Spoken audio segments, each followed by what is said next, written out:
96.9 FM. Fresh news, smart talk, all day. The views and opinions of the hosts and guests are their own and do not necessarily reflect the position of the management and staff of Guardian Network.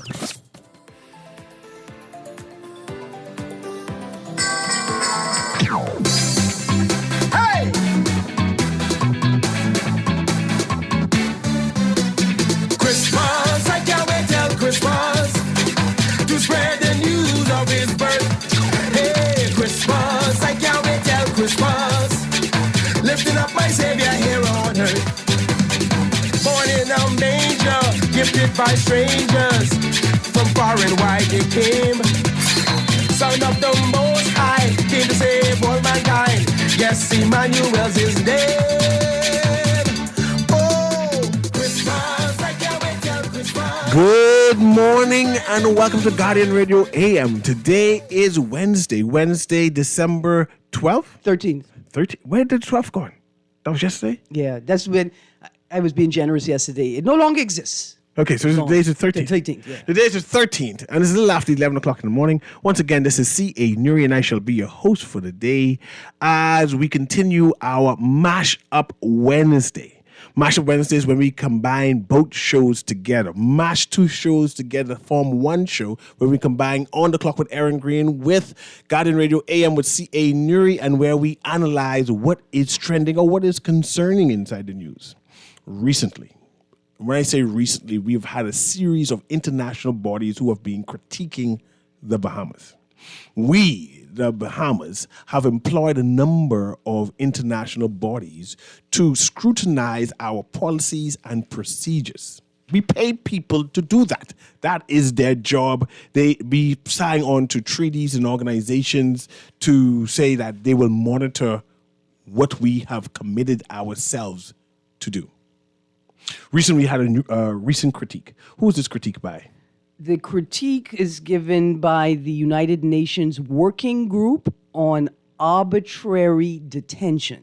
Once upon a time, we were the chairman of the the United Nations. Human Rights Council, I think, or member or co-chair. What was the chair? We used to like a co-chair, whatever it is, chair of that. So we are active. My point is we are active members of these bodies. Participating right? members, yeah. And I know that we are now lobbying internationally about climate change to these bodies. So these bodies are important to us as we are working on having them commit to us in terms of supporting us for our claim that we need additional support or they have a duty of care to the Bahamas in terms of climate change. Let me reference that. In the article, Pinder says industrialized countries owe obligation to vulnerable countries. In yesterday's Guardian, quote, the Bahamas supports the United Nations resolution requesting an advisory opinion from the International Court of Justice on the obligations of states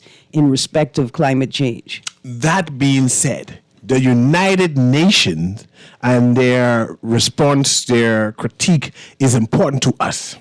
We are active members. We participate. We respect the body. We see the importance of them. I just want to establish that before we start the critique that we plan to do today. The analysis of what we plan to do today. So.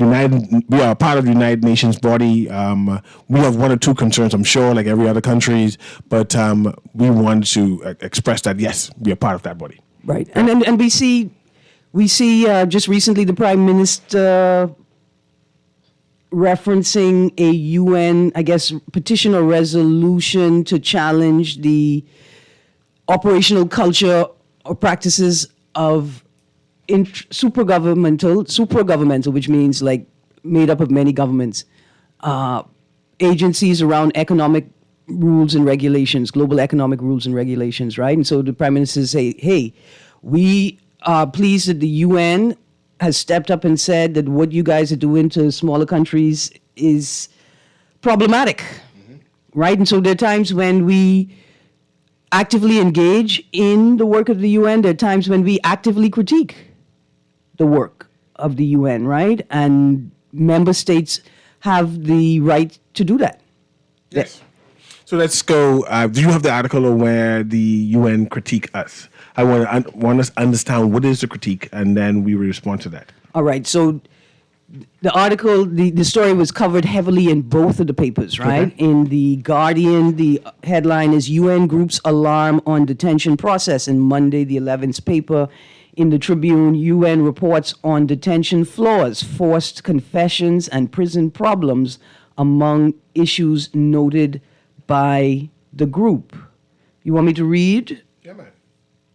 From it, all right. Human rights experts from the United Nations on Arbitrary Detention, who recently visited the Bahamas, raised significant concerns with almost every major facet of the detention process in the Bahamas, ranging from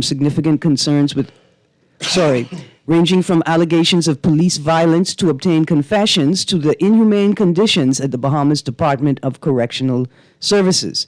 The group expressed worry with the frequent absence of arrest warrants, the alleged beating and torture of people under arrest to obtain confessions, and the poor conditions at the prison. The group, made up of 3 members, visited the Bahamas from November 27th to December 9th. In its preliminary report, the group noted that although the law mandates that officers bring arrested individuals before a magistrate within a period of 48 hours after an arrest, or seek, via an ex parte application, an extension of 72 hours, it found cases where that was not followed. Quote, in practice, however, the detainees often are kept for significantly longer periods without any notification of charges and judicial oversight, it said. Stick a pin there. Yeah, I want to stick a pin there, right? It's a critique about procedures. And this particular one, they're saying that there is cases where the powers that be seems to abuse their power. Instead of the regular 48 hours of holding, detaining a suspect, I assume it's a suspect and not a guilty person, right? Detaining a suspect, there are incidences where the person is held even longer. Yeah. Is that true? Can it be true? Is there anyone inside the Bahamas could say, man, yeah, I've known or heard cases, or there is existing a situation where the police say, man, I just gonna hold you. Now, I picture that little boy who got $50,000. That's come to mind immediately. It just seems to be like there is incidences of abuse of power. so I want to read from the article Monroe Hits Out at UN report from yesterday's Guardian. The working group also noted that although the law mandates that officers bring arrested individuals before a magistrate within a period of 48 hours after an arrest, or seek via an ex parte application an extension of 72 hours, it found cases where that was not followed. The working group interviewed many detainees who spent 7 days or longer in police custody. In its view, such prolonged periods do not satisfy the requirement of bringing a detainee promptly before a judge following arrest, according to the report. In response, Monroe, the Minister of National Security, said, quote, anybody who does the math will know that if you are charged on a Friday, having been in custody for 5 days, there is no court to bring you before on a Saturday or a Sunday, and so you will end up being in custody for 7 days. Just stick a pin there. It's the flippancy, you know. Imagine being detained for 5 days and you're innocent, right? Like nobody cares about your job. Nobody cares about your living. And when I said, I could use this word loosely, kidnapped, right? Because it's not really kidnapped. When you're taken into custody, nobody knows what station you are at. When you're having the person in charge of what is the name just gone? So officer in charge of the station? No, the lawyer who just complained the other day.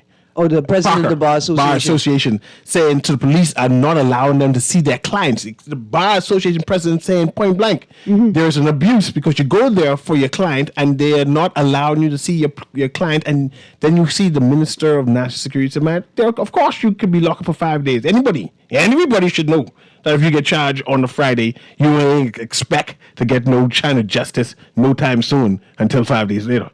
Listen, something is wrong with that. And then saying it in saying it in a culture where we know the practice of locking up people on the Friday because there's no court on Saturday. We know that's a policy. That's a thing. That's an abuse.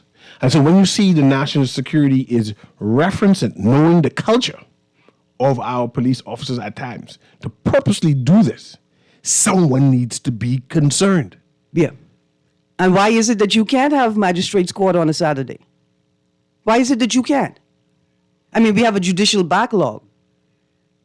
To the point, let's go to the caller and then let's get back to that.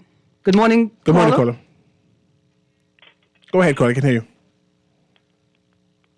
Call going once. I can hear you in the background. You're No, gone, you're gone, gone? gone, Okay, go ahead. gone. It just... It's not a... It's a response, Aaron. It's the response by the minister. Mind you, I'm sure the minister meant well. But within our culture, where we know that there are police who wait until Friday to arrest, to detain you, for say we just investigating, right? And then you go to Friday, no Saturdays, nothing, Sundays, nothing. God forbid if there's a holiday on Monday and a Tuesday, you know? Yeah. And then Wednesday, they said, oh, yeah, we didn't have enough evidence. We just was holding you to find information on you.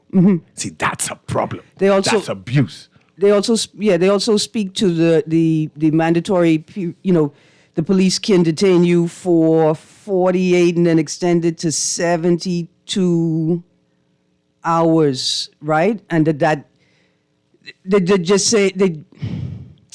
And we just had a case where the German Sue for being held detained so long and won. Yeah. So we have cases upon cases. So the idea knowing that this is a problem, we know it's a chronic problem, and then we see the minister flippantly come back and say, "Man, this should be expected." Yeah. Something is wrong. I want to go to the caller and then I want to go to another quote. Yes. Go ahead, caller. Can you hear me? Morning, Ms. Green and Mr. Newry. Morning. Quite an interesting conversation, right? You know, this is the conversation that nobody wants to face, PLPF and all of them. So some human stories here. That was me who called. My little son, he was distracting me, so I just, I could speak from experience, okay? Is that okay? Yeah, go ahead. All right, and then there's a host that comes on who discussed this topic a couple of days ago, who's very naive, and who's never been locked up a day in his life. And so I can't wait for schools to come on the inner city on Fridays, right? Because what happens is you have a lot of ghetto youth. Oh, 52, we lost you. Hopefully he comes back. He's go on. Yeah. 52, call back. I'm not sure what happened just now. Right. So I want to read from the article in yesterday's Guardian. Again, Monroe hits out at UN report. Minister of National Security Wayne Monroe yesterday dismissed some concerns, and I want to highlight that word there. Dismissed? No, some. Only some. And be fair. Only some of the concerns he dismissed. Right. Only some he dismissed. He dismissed some concerns. What are the concerns that he's dismissed? Did you say? No, they listed in the article. So you just threw me off. Yeah, go ahead. I was going to read this little statement. Read the whole thing. And then I can get to the other issues. Some concerns raised in a recent UN report on the Bahamas' detention practices, including claims of police brutality. There's no police brutality, and that's what he's trying Listen, to... as inaccurate, one-sided, and suggested that people should not believe the adverse claims of criminals over the police.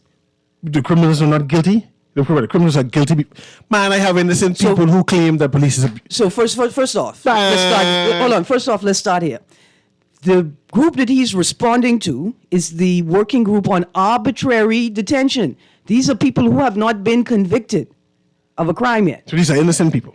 They're presumed to be innocent. Okay. People. We don't know if they're innocent, but they're presumed. But they're innocent until proven guilty. Right. So they're innocent people. Bang. Not just that. And Mr. Monroe said that we shouldn't be listening to these innocent people over the police. Right. I'm not listening to them, Mr. Monroe. I was not a part of the interview process. I was not a part of the report construction. I watched a video, though, where a man who was already being detained by police on the ground with his hands behind him was kicked in the face. We know police getting charged for murder, where people being detained. I just saying, I don't need to listen to the report. I'm listening to the lived experiences of Bahamians, some of which I know personally. I just saying. The minister, these are criminal people you were listening to. It can be, because the group who made the report was speaking to people who are being detained and have not been convicted of the crime that they're being detained for yet. Let's go to the caller, but the minister says we shouldn't be listening to them over the police. Let's go to the caller. Go ahead, caller. Yes, good morning. I'd like to continue. Yes, sir. Yes, I've never sir. been convicted of anything, okay? Yes, sir. Now, Ms. Green, you highlighted a very important scenario. We don't need to be hearing anything or listening to anything. What we should be doing is looking at video footages to document these things. It can help the police and it can also help the public. So we sit back and play naive all we want. We know that there's nefarious activity. So, and we know there's brutality. And so there's a talk show host who discussed this a few days ago. Like I said, who's very naive and never been locked up. I don't know if he's had an encounter with the police, but he was naive because I was upset that he was saying that he couldn't document or they couldn't verify police brutality. But here's where it's at. Personally, I love the lady Ramona Farquharson. Okay, I've listened on the radio. Just my heart goes out to what she's doing. These are selfless agendas. I on my way to see a client now. You know, I just take time out to share my human story. So what I'm saying is, when you have a public service like the police force, right? There's reciprocity. We need them and they need us. So when a suspect is locked up, he goes into a respective police station, right? So there should be cameras, right or wrong. So you watch a young man walk into the station healthy, and all of a sudden he comes out, got to go to the hospital. This is what Ms. Farquharson had highlighted one time by CDU. So I don't know what all of this foolishness is all about. But it's amazing Mr. Monroe has made an about turn. But he was correct in saying that most of the criminals would say they are innocent. But what he has my experience, and I'm very embarrassed to even talk about my past. Listen to me, man. I know for sure that what they do is, in CID, they don't do any investigation to discredit, to prove your innocence. So when somebody accuses you of something, they lock you up. So when you see your man officer innocent, you could go and check this and check that and do that. They don't want to exclude you. They try to include you. And so because they know you, or they know your power, or they know someone, you're always doing this long time, and all this and that, and so they don't do any investigation to exclude you. I'm telling you. And this is a revolving door. And they know it. And they of course they abuse power. So I've been, they lock you up. Let's say it was a holiday on that Friday and that Monday. I don't know if it was in the summertime, but I spent at least about 6 days in Parker Street before. But I was detained at Fox Hill twice, on remand. You understand? And the conditions are inhumane. And so, but people, I'm very ignorant here. So I'm looking at, I look at conditions and treatment as interfacing one another. They are the same thing. So if you have poor conditions at the prison, that entails treatment. All that comes under treatment. And they have the commissary set up for people who don't eat meat, et cetera, et cetera. I don't know how difficult it is to eat a healthy diet, but you could get sick in there very quickly. So all of these things interface, and there's a lack of oversight, like real oversight as far as these claims, because a lot of people they go to the complaint unit and then everything goes into oblivion. Yeah, you see, and so people who are on the outside looking in, they have no idea of what's going on, because the gentleman who called from the States, he showed you something very important too yesterday, and the fact that even the police officers who see police officers breaching the law, because of their blue wall of silence and their cohesive bond, they don't look out for the public. So you have claimants, but isn't it ironic that Mr. Monroe was on the other side of the fence before he came into power? Yep. He was saying other things. He knows what's going on, but now there's a blind eye. But he is correct in saying that some prisoners would always claim they're innocent. But like I said, it is the state's, the burden is on the state to prove guilt. Yeah. And then the suspect has to prove his innocence. But they don't want to do that because they don't, it's either personal vendettas, we are close to knitted society, and nobody's accountable, even, especially senior officers. 52, the system is collapsed, right? No, perhaps. Right. It's and so even good officers can be corrupted in a corrupt system. That's what I'm saying. And so people who, very high society, people who live in glass houses and ivory towers, they tend to believe the idealistic law enforcement. But where there's no justice, there's no peace. And so the criminals now, the young guys, they are very disrespectful. But I don't, at my age, right, I'll just say a police officer caught a flat tire and through the corner. Yeah. I saw him with his uniform on. I changed the tire for him. Yeah. You understand? But this is no hate, but they can't expect to give the public hate and contempt, and then they want the public to say, call and give information. We are your friends. When they are not doing it for themselves within their entity. They're not practicing what they're preaching. They're not trying to clean up the force. Because if they did, the police will have a better fear of violating people's civil rights and brutalizing people. Now, a police officer can be harsh when needed, but they get too personal. Even when they're searching you and running out, sometimes they want you to be quiet and they get so personal. I mean, even as I was trying to tell you guys to just verify this for me, ask Ramona Farquharson, any lawyer, is it legal for police to retain you if they ask you for an ID and you just so happens to don't have it on you? You might have just leave to go to the corner store. Yeah, no, I don't think and that's... so then you gave them your date of birth and your name, and it shows up exactly what you tell them, but they still won't carry you to the station. And when they reach the station, oh, yeah, at this point in time, you only required to have a driver's license when you're driving on you. Otherwise, there's no requirement I was in trying to law. point out what CA Newry is knocking at. I was showing you the spitefulness, Miss Queen. They would still lock you up, even though some of them know you. Yeah. Once you don't have the ID on you, you could say this and you could verify. Anyway, why? I mean, Wow. all the aliens walking around. Why is it that they have to be putting me under pressure that they see every day or they know every day? So there has to be, to move forward, right? There has to be an accountability report by them, but however incremental it can be. But it has to be some. The public is paying them. The public is giving them information. What do you think they mean by intelligence? It's not their intelligence. Intelligence Is what the people give them. Yeah, it's the information. So when they say intelligence, I don't know if some people are naive to believe it really means intelligence, but it just means somebody pimping off somebody. But Listen, yet still, when 52. somebody call and pimp off someone, that is the gospel according to the informer. But yet still, when the person speak against them, is no gospel. You understand what I'm saying, Mr. Newry? Yep. So we're fighting a losing battle, and they're treating us like cattle. Give thanks. 52, thank you very, very much, especially for sharing your personal experience. Good morning, caller. Hey, good morning, Aaron. Good morning, Mr. Newry. Morning. Listen, listening to 52, it brought back some memories. I mean, I've never been in that situation to be locked up. However, I had an incident where two young men attacked my son for his basketball. And he left the ball and went running to the station, and I went behind him. Go on and then try to explain to the police. Now, listen, somebody needs to come and talk to these young men before this get out of hand. Man, listen, there was the police, and they tell me, shut up. So I said, sir. He said, you can't turn your voice out. I said, sir, I'm upset. Young man trying to attack my son. If you don't shut up, I will lock you up. Mind you, this is me trying to explain something.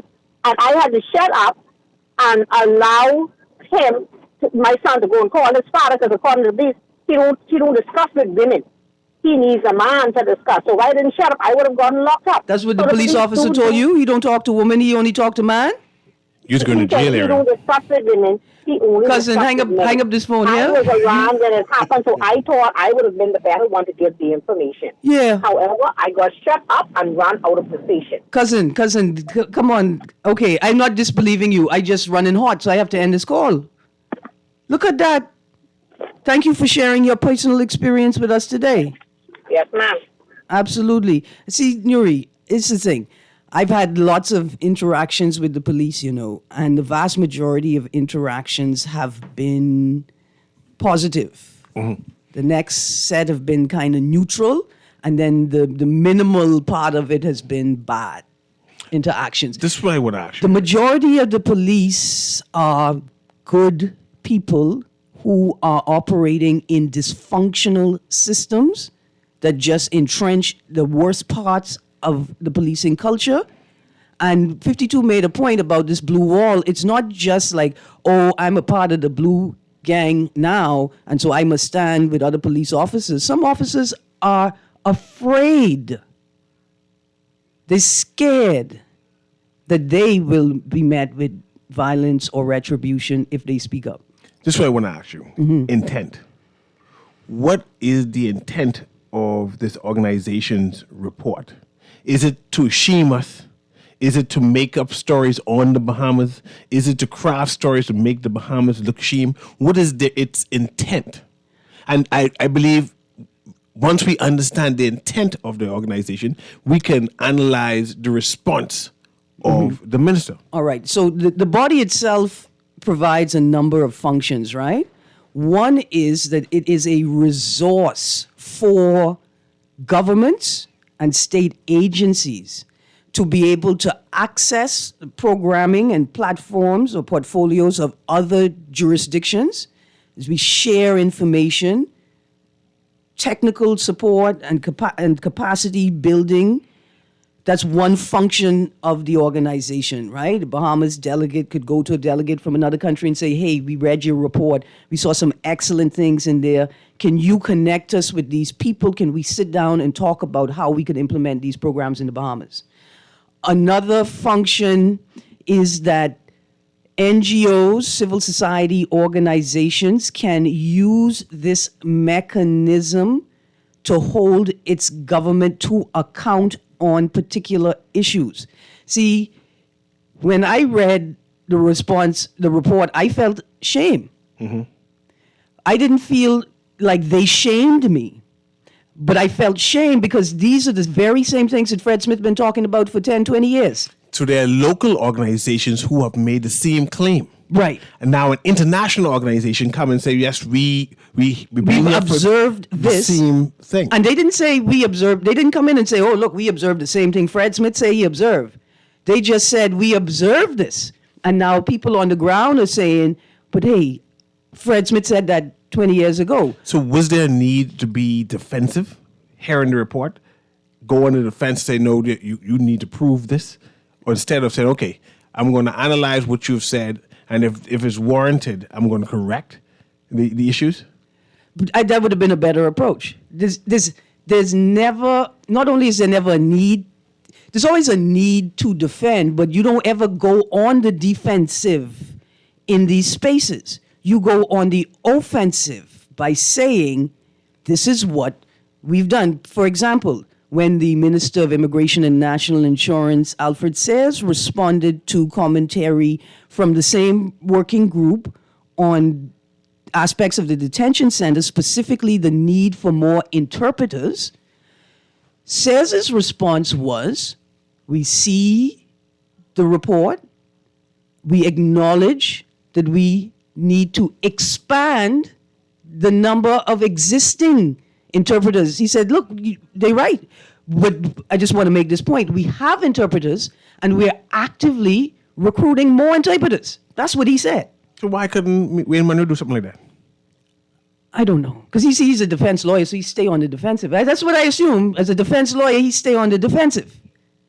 But that means one would assume that the issues won't be addressed because we haven't acknowledged that there is an issue to be redressed. Now, at this point, I want to say to people, go online, read the articles. They're very lengthy, and it's a bit difficult in this short time to pull every excerpt out.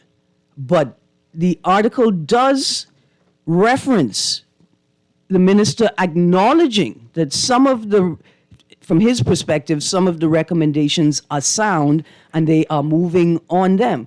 The article itself, one of the articles itself references, in fact, UN group warns on practice of profiling. In that article from yesterday, under the subtitle Commendable, the working group acknowledges the work that has taken place over the last year and acknowledges that they know that the government is still in the process, right, of responding to prior reports. So they acknowledge that. So I don't think that the minister's commentary should suggest that we will see no response from the state to these matters. I just think that the minister forgot that he's no longer a defense attorney and was on the defensive unnecessarily and in a way that potentially prejudices the entire judiciary, but more importantly, actually underpins or reinforces the commentary by the working group. Right? The working group is saying you're not treating the people who have not been convicted but are only suspects properly according to the law. And the minister says, well, why what you doing listening to criminals anyway? Criminals will say anything. That just reinforces the validity of the report. And I think the minister spoke too quickly, because that's an astute lawyer right there. Yeah. He, of anybody, understands the law, right? But let's see if anything else to read. Any other example that we should be concerned with, or we should say, remind the minister, say, no. There is sound examples of this. And it's your job to respond and say, yes, we will correct it, instead of going on the defensive. All right, so let's read from the Tribune's article, UN reports on detention flaws. For instance, the working group noted that some Department of Correctional Services facilities are being refurbished, and it praised the establishment of a medical block at the detention center. It also highlighted the government's plan to enact relevant immigration and oversight legislation. Nonetheless, the group's criticism of the country's record stands. They're concerned about forced confessions, say it's a grave human rights problem.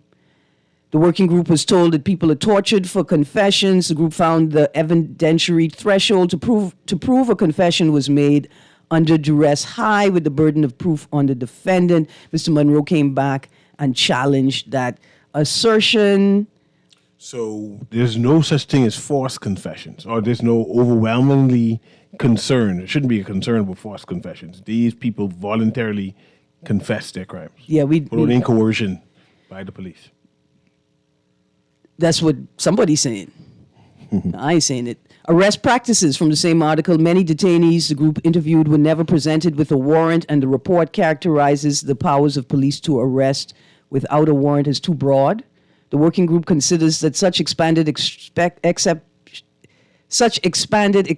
to the arrest warrant requirement are not consistent with human rights law. It thus recommends ensuring that warrants are obtained in advance to avoid undermining judicial control of detention. The working group, we touched on this one, the 24 or 48-hour hold. Such detentions lasting between 24 and 48 hours have severe repercussions, including loss of jobs due to absence from work. The working group said it interviewed people who spent 7 days or longer in police custody, concluding detainees are often kept longer than the law allows without any notification of charges and judicial oversight. What happens when the police hold you that long? Do they write and issue a statement that you can take to your job? Say, yes, we detained this person for this amount of hours. Any kind of consideration the job should take because they weren't charged with anything? Do they issue a statement, a letter that you can take to your job and say, hey, they was holding me, but I was innocent? I'm not sure. I never considered it. But what I thought about just now is how many people want to go back to their boss in the hopes of keeping their job, and then tell the police, well, I get locked up for 7 days. Mm-hmm. Many employers, I look at you suspect. You're guilty then. Right? Why would the police detain you for 7 days? Right. Exactly. But then again, I cite the young boy who's taking the exam, right? Yeah. Who house was barged into without a warrant, right? No, there was a warrant. There was a warrant, but the warrant wasn't for what they searched for. Right. There were a number of issues with the warrant. Yes, there's a number of issues with the warrant, and him being a minor, he was detained. Obviously, he couldn't be in charge, right? Because there's adults inside the house who, whatever the charge would have been, was going to them. Mm-hmm. Right? And kept them for a considerable amount of time, caused them to miss exams. And then the court say, man, this is ridiculous. They suggested he was involved in gang activity, and I think that was the mechanism that they used. He's involved in gang activity. He was held for 17 hours, I think, until senior officers, I don't want to use the word stepped in. Which one used? Got involved? Senior officers. Saw the light? Realized the mistake? Were briefed. I imagine that they were briefed when they assumed duty. And say, why the hell is this little boy here? And yeah. Right. And then they release him. Yeah. And rectified the matter. And now they had to pay $50,000. Who pays that $50,000? Us. What do you mean us? I didn't do taxpayer. anything. Does it come out of the consolidated fund, or it comes out of the police account? I think it comes out of the consolidated fund. Not even the budgeted money that gone to the police? I'm not sure. What I do know is at the end of the day, we paying it. Don't we, the taxpayer, put the money into the police budgeted account? I mean, the account? Yeah, but they still get their new computers and their new police hats and police cars. They should take out that money so they don't get what we need. No, they see, and this is a part of the problem. The part of the problem is that the system is dysfunctional. The same critique we apply to the correctional system is the same critique we apply to the police force. The conditions of the prison determine the conditions or the likelihood of rehabilitation. If the prison is a dungeon, right? If it's what we quote unquote a hellhole, then everybody that lives, resides, or works in that place is subject to the same environment. The prison officers are subject to the same atrocities that arise in that space. In the same way, the system that the police officers work under can create bad officers, or the system forces good officers to do bad things. I know I've heard text who said that Bahamians need to know their rights. But how can one challenge the police? Say, well, that's not constitutional. You surely won't go to jail by telling the police, But no, you're supposed to do this. What does knowing your rights matter if the police don't know what your rights are or refuse to acknowledge that you have rights? That doesn't mean that the texter was wrong. The text is correct. You need to know your rights. That's your obligation as a citizen. But I hear what people say, what's the point of knowing my rights if the police don't care? And more importantly, if the police are not legally literate. They don't have sufficient legal literacy to do the job. Anyway, the music playing. Let's take a quick break here. This is Guardian Radio AM with C.A. Newry. We have Aaron Green here with me. We are critiquing the Minister of National Security's response to a UN report on detention flaws by the Working Group on Arbitrary Detention. And we're asking whether these flaws are real. Because the minister questioned whether these flaws, these indications or narrative that the UN did is adequate. So we're analyzing that to see who is who or which is which. Anyway, we'll be right back.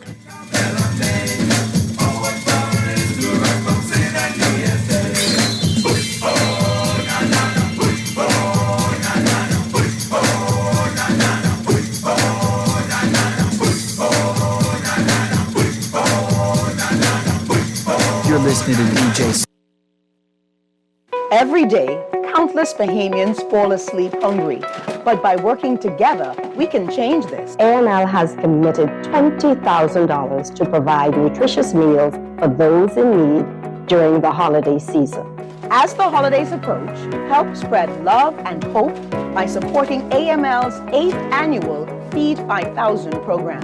Donate today at any Solomon's, Fresh Market, Horse Ride, Exuma Market, and Domino's Pizza. Wait, you know what going down tomorrow? Nobody, what happening? Joe bringing these knives to school. He could do Junior in. For what? Wait, he fooled with Joe girl. Mother sick. And you know Junior don't back down for nothing. So that means you got a big fight tomorrow. So whose side you on? Side? I trying to stay in school, not Simpson Pen. We gotta tell somebody about this fight. Tell somebody. I ain't no snitch. I mean cool, you know. Wait, if you so cool, then you need to stay in school and stay out of the fight. Yeah, but if I don't hang on Joe's side, him and he boys coming for me next. Alright, so we definitely gotta tell somebody. We gotta prevent the fight. What I say, I don't want nobody call me snitch. We could just call Crime Stoppers. You could report what you know, and nobody gotta know it's you. So how did I boy? All you gotta do is call them, or you text them through the Crack Crime Bahamas app, and nobody can know it's you. Then the police come looking for me for more info, and when they finish with them, Joe them coming looking for me?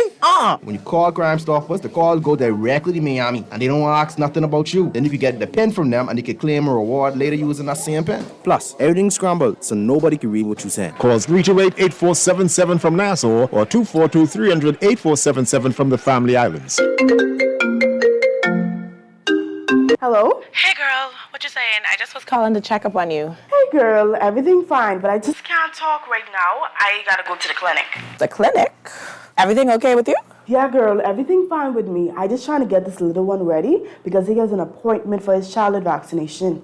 Well, Logan's 6 years old. I haven't taken him for his last vaccine appointment since before the pandemic. Did you know that the childhood vaccinations could protect these little ones from preventable diseases like polio, rubella, measles, and mumps? So these vaccinations for the little ones is the best we could do for them. I'm going to make that appointment for him because I need him to get up to date with all of his vaccines. Let me let you go, but call me back when you come back home. Mommy, I need to go get my vaccines. This message is brought to you by the Ministry of Health and Wellness, PAHO WHO, and the Canadian government. Hey,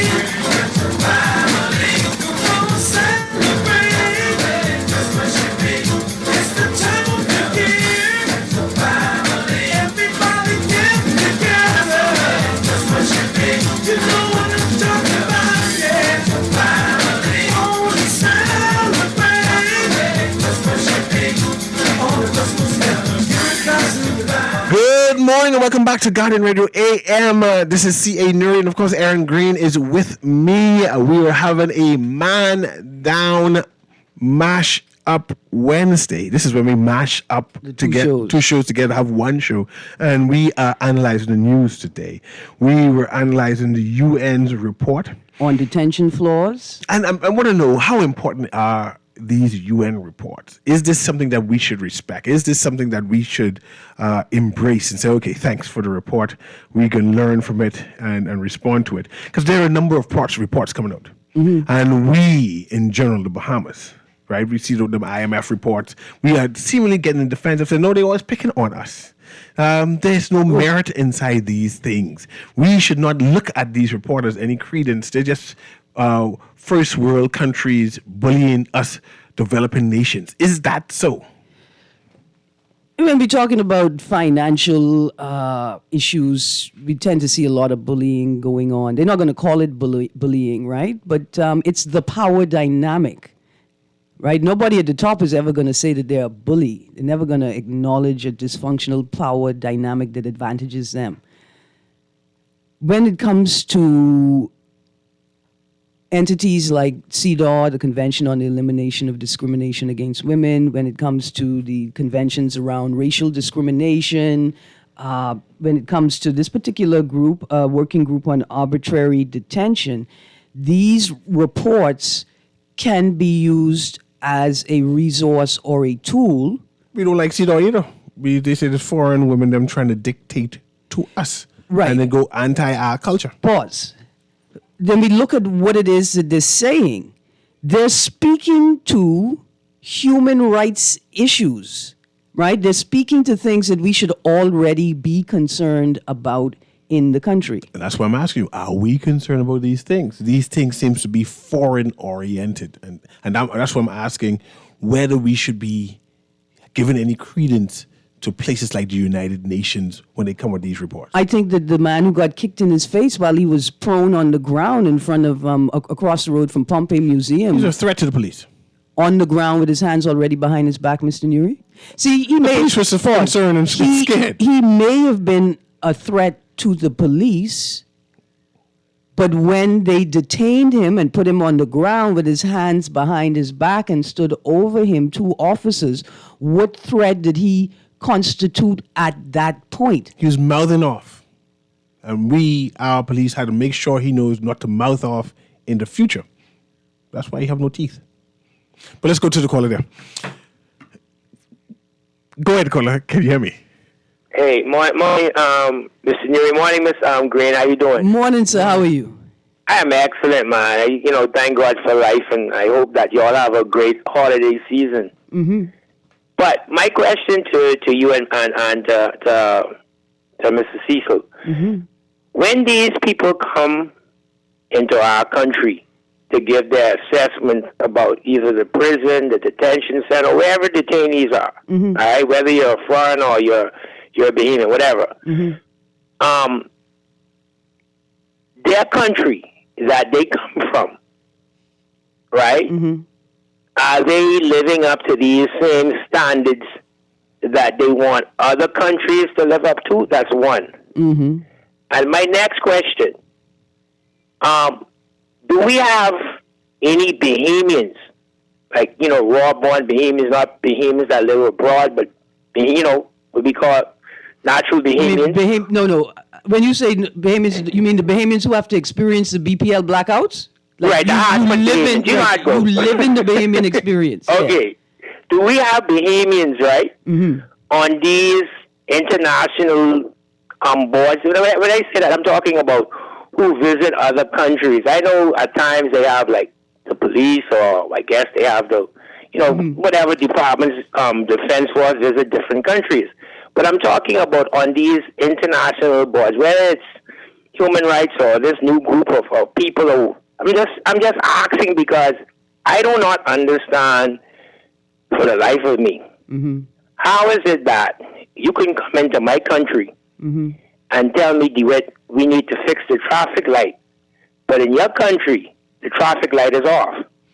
If you all understand where I'm coming from. Yes, and then I would ask you and challenge you whether the the organization is a country or a group of people from different countries, varying countries, in an organizations that critique various countries. It's not a country. We for some reason we think the United Nations is a country, right? We think the IMF is a country. And then that different type of people come together. Right, but here's another question. So the lights off.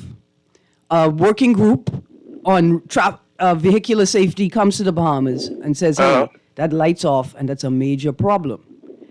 Do you accept a minister responsible for traffic saying to the working group, well, the traffic lights in your country don't work. I just been there the other day, so don't tell me nothing about traffic lights. No. And then they just ignore it.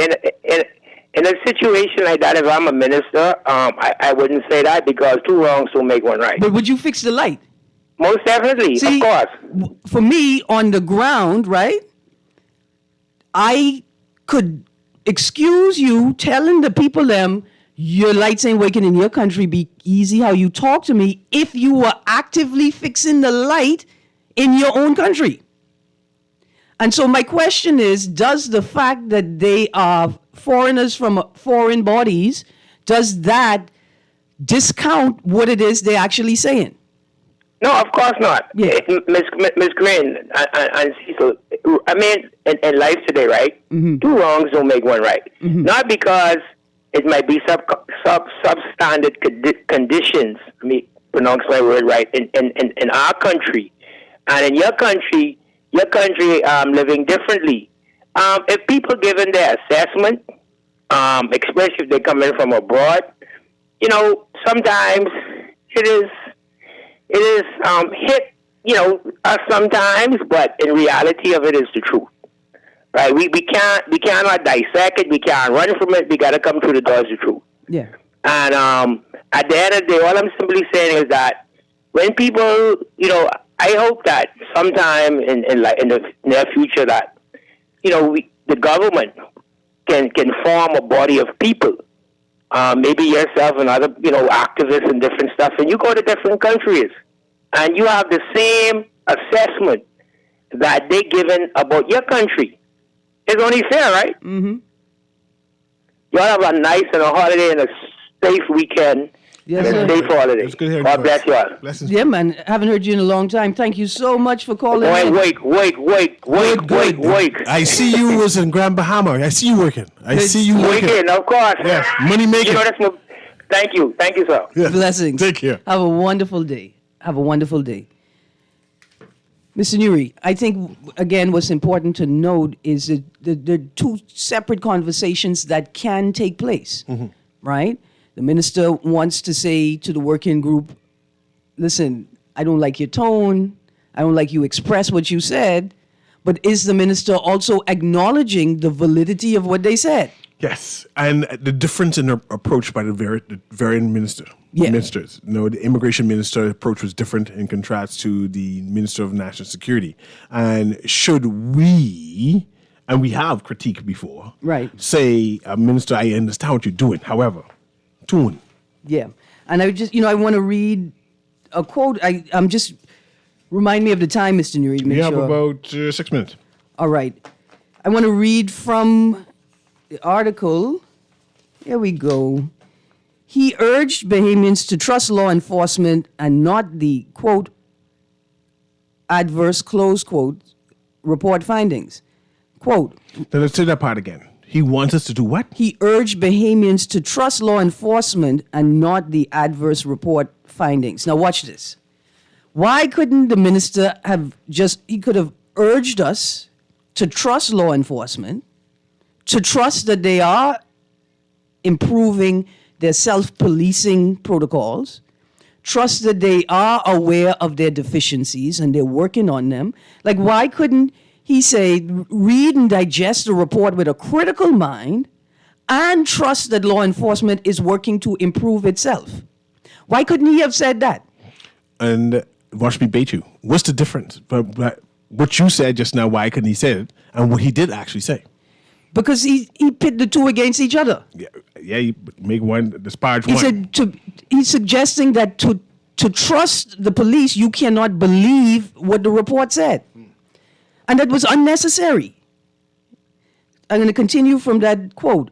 Quote, one thing I would advise the public against, if you have to choose who you believe, you do yourself a disservice if you choose to believe an adverse report against the very persons who you will call when somebody is at your door, who you will call when you hear gunshots in the night, who you will call when you feel threatened, he said. So when you decide whose account to believe, I just want you to take into account that the prisoner, the criminal, would always like you to silence your watchdog. I just want to take a moment here to say, how quickly can the Minister of National Security be fired? How quickly could he be removed from this post? It's a damning suggestion, but he did. Why would you attempt to bully me? Especially as a former defense lawyer who said contrary, said we cannot trust the CEC and police officers. They're abusing the system. Now, what to believe? I mean, do you believe the old Ian Monroe or you believe the new one? Let me repeat that. One thing I would advise the public against, if you have to choose who you believe, you do yourself a disservice if you choose to believe an adverse report against the very persons who you will call when somebody is at your door, who you will call when you hear gunshots in the night, who you will call when you feel threatened. Producer, you don't have a Junkanoo version of whose report shall you believe, eh? They ain't got no Junkanoo version of that, eh? The song says, bad boy, what you gonna do? What you gonna do when they come for you? When? When did they come in? With what cars? When? How long will I have? In question with the little boy who got the 50,000, who we should have believed? Should we believe the police who detained him for such a long time? Or should we go through the system and say that what they did was abuse? It was an abuse. I don't understand why the Minister of National Security doesn't understand his role right now. If you tell me that the police are my friends, why are you creating this type of relationship between me and the police? Forcing us to choose. Suggesting to me that if I believe the report constructed by this working group, don't bother call the police if you have a problem? Don't call the police for nothing no more. Because you're ungrateful. Minister, I can be honest with you. I, as a LGBTI rights advocate, walk a thin line. Fortunately, I know that there are good police officers out there. So I call on them when I need them, even when I critique them. Because as a citizen, I could critique the life out of them. Every day I could come to this radio station and ask for you to do the honorable thing and resign as Minister of National Security and still expect the police to respond when I call. Every single day. I still think you expect too much from them. You expected me to say something just now, didn't it's you? a long pause. Yeah. But every other time anyway. I had to catch my breath just now, sir. Yeah. I just think that this is irresponsible, and it's unfortunate that perhaps the most brilliant legal mind in the Davis administration has lost himself in this role as Minister of National Security. He just need more critique, and it'll take people like us to remind himself what his new role is. And it takes his It's not contempt, you know, because we still believe he's brilliant. We still believe he's the best of us. The boy got to be the... You know, however, if you say foolishness, we have no other choice but to respond and say, no, you're wrong. Stop it. Not just that some things are intolerable. Yes. And this just compounds the most unfortunate statement that you made, Minister of National Security, that a 7-year-old can consent to sex, even if the law won't regard it. But why does the other KCs, the Prime Minister say, hey, you went law off there again. Don't do it anymore. And if they do it in private, why don't they see the need to do it in public to maintain the integrity of the government and its systems? I see the light flashing, Mr. Newry. We don't have time for the light. I see you, producer, you're saying that. Okay, let's patch your caller through then. And then go and break after that. Go ahead, caller. Can you hear me? No?